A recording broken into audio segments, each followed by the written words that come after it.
राष्ट्र की राजनीति में इस बात की चर्चा खूब हो रही है कि नई उप मुख्यमंत्री बनी सुनेत्रा पवार क्या फडणवीस का साथ छोड़कर शरद पवार की पार्टी एनसीपी के साथ विलय कर लेंगी, यानी कि महायुति का साथ छोड़कर महाविकास अघाड़ी की तरफ जाएंगी। फिलहाल दोनों एनसीपी के विलय का मामला अधर में पड़ गया है। अजित पवार के एनसीपी के प्रदेश अध्यक्ष सुनील तटकरे ने कहा कि उनकी पार्टी एनडीए गठबंधन में शामिल है और विलय की बात करने वालों को पहले यह स्पष्ट करें कि वे स्वयं इस विलय के पक्ष में हैं या नहीं। दूसरी ओर शरद पवार की पार्टी नेताओं को निर्देश दिया कि वे विलय के बारे में बयान देने से बचें, पार्टी के उच्च नेताओं से विचार विमर्श के बाद ही बयान दें।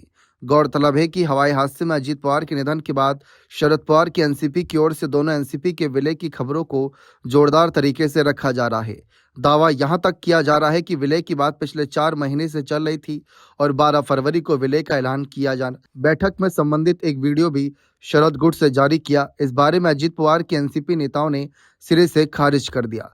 प्रदेश अध्यक्ष सुनील तटकरे ने कहा कि ऐसा कुछ नहीं था, वरना दादा अजित पवार जरूर बताते। देवेंद्र फडणवीस ने भी इस पर अपनी बात रखी थी। वरिष्ठ एनसीपी नेता और मंत्री छगन भुजबल ने भी कहा कि भले ही कई लोग दोनों एनसीपी के एक साथ आने की इच्छा रखते हों, लेकिन इस संबंध में किसी ठोस चर्चा की जानकारी नहीं।